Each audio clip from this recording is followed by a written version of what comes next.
Allô, bonjour tout le monde.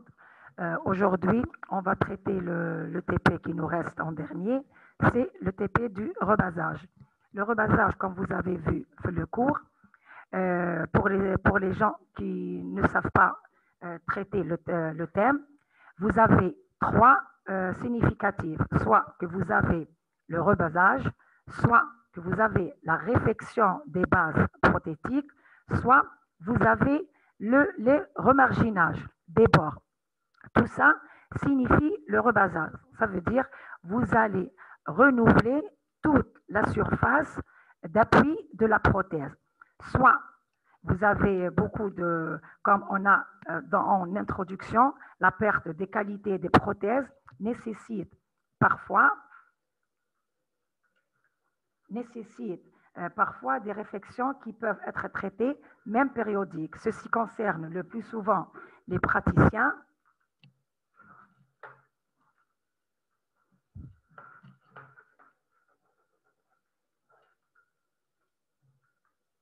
Ceci concerne pratiquement les patients âgés qui redoutent tout changement et hésitent de se lancer dans des traitements prolongés. Qu'est-ce que ça veut dire?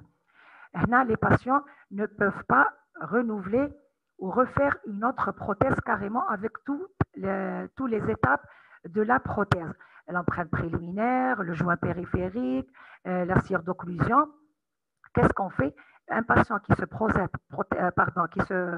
présente avec une ancienne prothèse qui est poreuse ou une ancienne prothèse datée de 5 ans, qu'est-ce qu'il fait le patient? Il veut renouveler juste ça, la base de la prothèse. Ou bien, on a un patient où il a perdu la rétention. Qu'est-ce que ça veut dire? La prothèse, elle n'est plus rétentive comme avant. Qu'est-ce qu'on fait? On prend la prothèse du patient et on prend une autre empreinte et on refait carrément la surface d'appui. Ici, le rebasage, en termes issus de l'anglais, le rebase définit comme un renouvellement complet, une réflexion totale de la base de la prothèse en vue de sa meilleure adaptation à tous les tissus qui entrent en contact avec elle. Son principe est d'utiliser l'ancienne prothèse, comme je vous ai dit, du patient comme porte-empreinte individuelle à la fin d'avoir une empreinte qui permet de refaire la base. Les indications de la prothèse, ici, si le patient présente des perturbations occlusales, une dimension verticale surévaluée, une désharmonie de l'esthétique, ici, on doit refaire carrément la prothèse. Mais si le patient présente une dimension verticale un petit peu sous-évaluée, le fait de refaire la prothèse, on peut augmenter la dimension verticale. Elle était sous-évaluée, on peut la faire remonter légèrement parce que la confection de la prothèse, elle a été refaite. Si le patient présente une dimension verticale, comme je vous ai dit, perturbée, si une désharmonie occlusale, l'occlusion du patient, elle est fausse, ici, on ne peut pas refaire. On fait un rebasage, ici, on refait carrément la prothèse. Pour les indications, normalement, vous avez ça fait le cours, mais j'ai voulu faire un petit rappel pour que vous ayez encore la notion. Ici, pour les indications, on peut améliorer la valeur mécanique, esthétique, améliorer et non pas refaire. Réadaptation d'une prothèse immédiate avec de la résine à prise retard. Perfectionner l'esthétique dans le cadre du soutien. Ici, lorsque le soutien il a été un petit peu perdu. Modifier le niveau du plan occlusion. Rétablir une dimension verticale sous-évaluée. Rebasage d'une prothèse suite à une résorption osseuse. Ici, normalement, vous avez vu ça dans le cours de la prothèse, la mise en condition tissulaire. Si le patient présente une légère résorption alvéolaire, c'est pour rattraper le manque de la perte osseuse. Qu'est-ce qu'on fait? On rebase la prothèse avec de la résine à prise retard.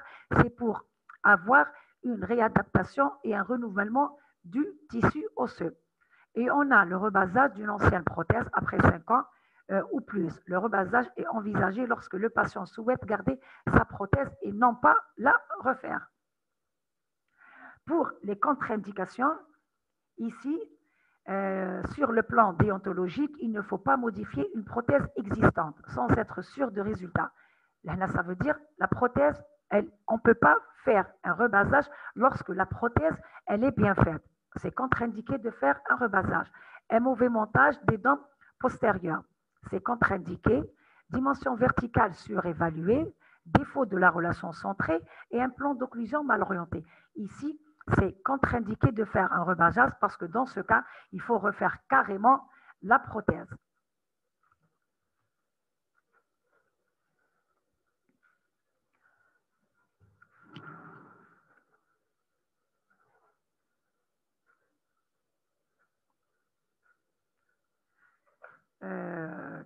Maintenant, on va voir les différents types de rebasage. Vous avez le rebasage provisoire. On parle ici avec de la résine acrylique plastique à prise retardée comme l'hydrocaste. L'indication d'une prothèse immédiate si on veut refaire une prothèse immédiate sur le champ. On met de l'hydrocaste au niveau de la prothèse et on demande au patient, on prend une empreinte du patient et on la refait cette prothèse et au cours d'une mise en condition tissulaire. Ici, le matériau acrylique, vous avez vu ça dans le cours de la mise en condition tissulaire. Ici, on va utiliser les résines à prise retard comme l'hydrocaste. On a le rebasage. Ici, le rebasage, il se fait directement en bouche. Soit qu'on fait un rebasage au niveau des bords occlusales, des bords de la prothèse, c'est pour faire un remarginage avec l'hydrocaste. On va faire amélioration de la sustentation ou bien faire une mise en condition tissulaire. Ici, c'est la résine à prise retard.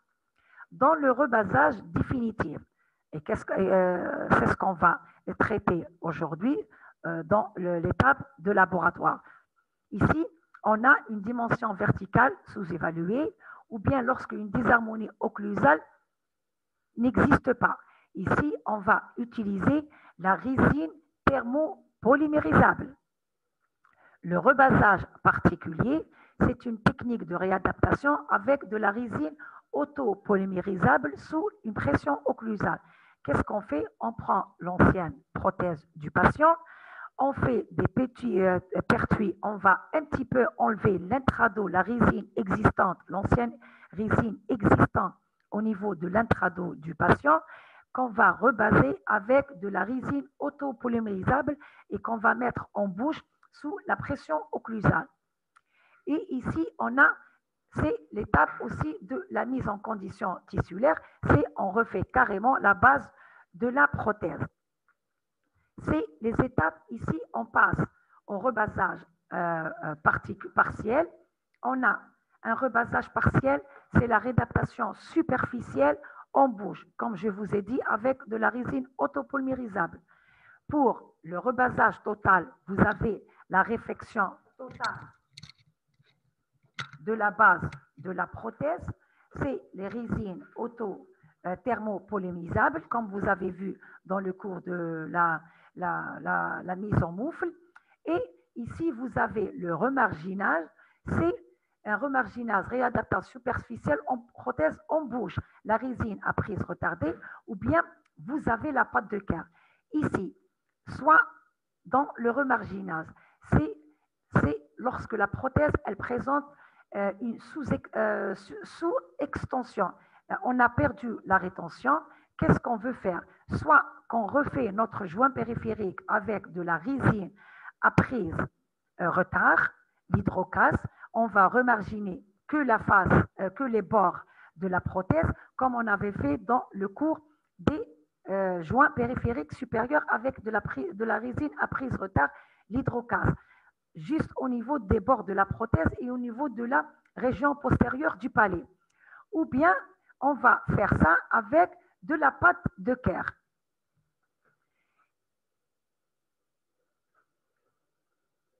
Pour les étapes cliniques de la réalisation de cette prothèse. Ici, qu'est-ce qu'on a fait? On prend la prothèse et on va diminuer au niveau des bords de la prothèse.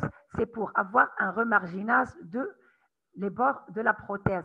le joint postérieur et le joint latéral, le joint antérieur et le joint postérieur, comme on avait vu dans le joint périphérique. Ici, on enlève tout ce qui est en surextension au niveau de la région postérieure et au niveau de la région postérieure. On fait ici, on a la prothèse et on a fait un remarginage de la prothèse avec la pâte de Kerr. On prend après une empreinte avec les élastomères. Ici, une fois qu'on a réalisé notre joint périphérique, on prend l'empreinte secondaire avec un élastomère et sous pression occlusale, ici, le matériau qu'on a utilisé, c'est l'oxyde de zinc. On prend une empreinte et il faut que ça soit sous pression occlusale. Le patient doit porter ces deux prothèses.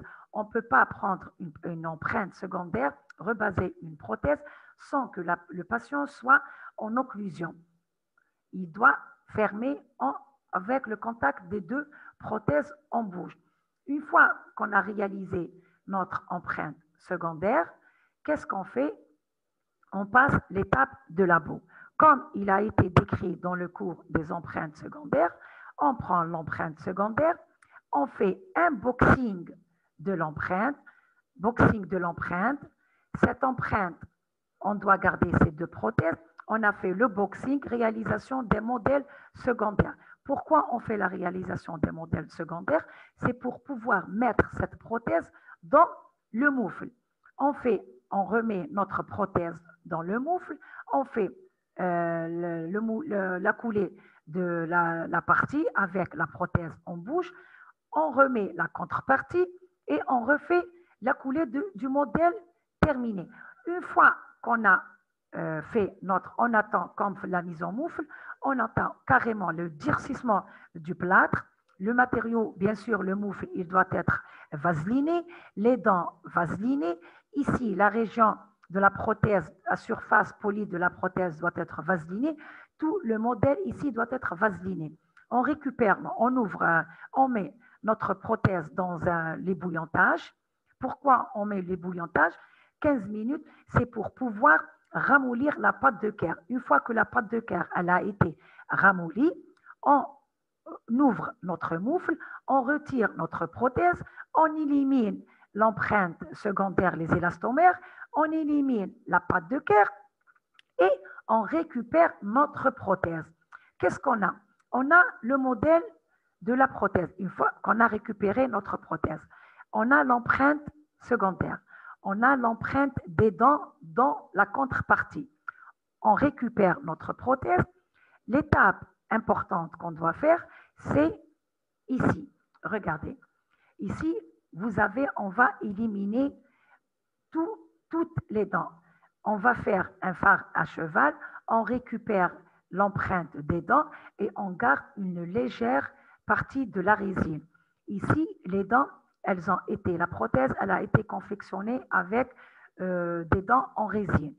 Si, dans le cas, on a une prothèse qui a été réalisée avec des dents en porcelaine, il faut récupérer les dents, parce que les dents en porcelaine, on sait très bien que les dents en porcelaine ils ont des crampons. On enlève les dents et on remet chaque dent dans la contrepartie ou bien on a réservation des dents. Ici, dans le cas où bien on a les dents en résine, on va tailler la prothèse, soit avec un disque pour pouvoir récupérer tout le fer à cheval des dents. On va pratiquer aussi des pertuis au niveau de la résine, c'est pour qu'il y ait une adhésion avec de la résine qu'on doit rebaser. On récupère les dents et ici. Après avoir récupéré les modèles, on prend la prothèse. Regardez ici, vous avez l'empreinte des dents. Les modèles ont été bien vaselinés. On vaseline les modèles. Ici, vous avez l'empreinte des dents. On remet les dents dans leur contrepartie, ici, dans l'empreinte des dents. Et une fois qu'on a fait les pertuis, on commence à préparer notre résine et qu'on doit remettre dans la contrepartie, comme vous avez vu dans le cas de la prothèse, la confection d'une prothèse, la mise en moufle. Les étapes cliniques de la mise en moufle, c'est les mêmes étapes. Et là, ici, vous allez avoir une adjonction de la nouvelle résine avec l'ancienne résine. C'est pour ça qu'on a voulu garder un tout petit peu de résine avec des pertus, qu'il y ait une adhésion de l'ancienne avec la nouvelle résine. Une fois qu'on avait fait notre bourrage et on remet notre prothèse dans le moufle, on refait les mêmes étapes de la mise en condition. On avait fait la première fois l'ébouillantage, 15 minutes, c'est pour pouvoir avoir un ramollissement de la pâte de Kerr. Une fois que la prothèse a été retirée, on enlève la suppression de la résine, ancienne résine, on fait un bourrage et on fait le cycle normal de la mise en moufle pour le bourrage. Une fois 1h30 a été passée, on récupère nos prothèses, on fait un dégrossissage de la prothèse, une finition et un polissage de la prothèse. Et ici, on a la récupération de la prothèse polie après avoir fait un rebasage. Ça, ce sont toutes les étapes que vous devez réaliser pour faire un rebasage. Ici, on va démarrer une vidéo qui va vous illustrer les étapes de la réalisation d'un rebasage.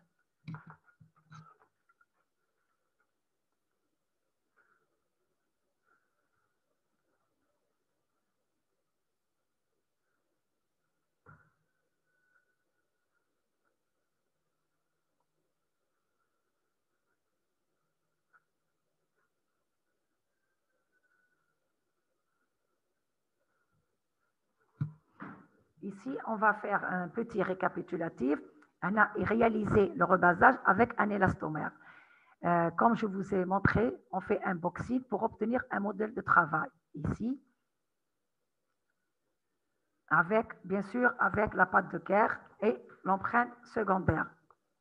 Après avoir solidarisé dans la partie du moufle, verni les dents et la résine, placer la contrepartie et remplir le moufle avec du plâtre, ébouillantage pendant 15 minutes, et une fois l'ébouillantage terminé, on sépare la plaque en résine des dents.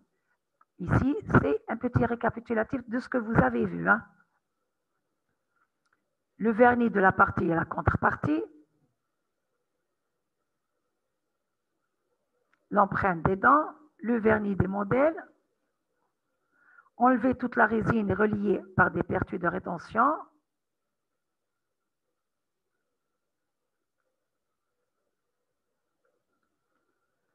les pertus de rétention, la mise en moufle, les dents, et la 10e étape, c'est le bourrage qui va être bien détaillé. Ici, vous avez le malaxage de la résine et après avoir malaxé la résine, il remet la pâte, la résine thermopolymérisable dans la partie. C'est les mêmes étapes de la réalisation du bourrage pour la mise en moufle. Une fois qu'il a mis dans la partie la contrepartie, il remet la contrepartie, il va mettre la prothèse sous la presse.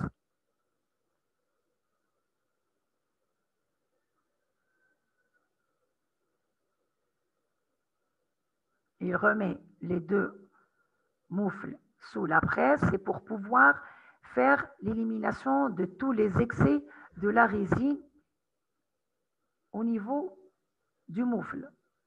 Vous voyez les excès de la résine qui sortent du moufle. Il prend, il va fermer les moufles avec les clavettes. Il s'assure que les clavettes, elles ont été bien serrées. Parce que des fois, les moufles, ce n'est pas évident que les clavettes vont fermer avec les moufles. Là.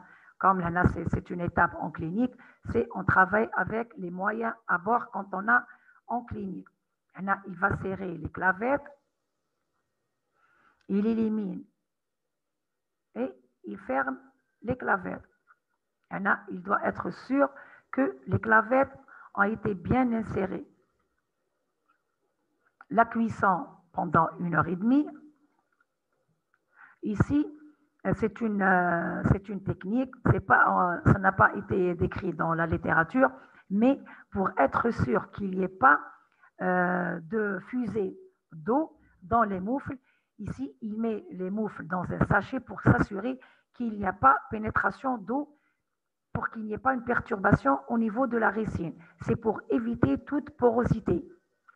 Il doit être sûr que les prothèses, il met dans la marmite. Ici, c'est le bain-marie, hein, parce que vous avez beaucoup d'étapes. Comme en clinique, on n'a que la marmite. Une fois qu'il a fait sa cuisson pendant 1h30, il récupère ses prothèses, il commence le dégrossissage.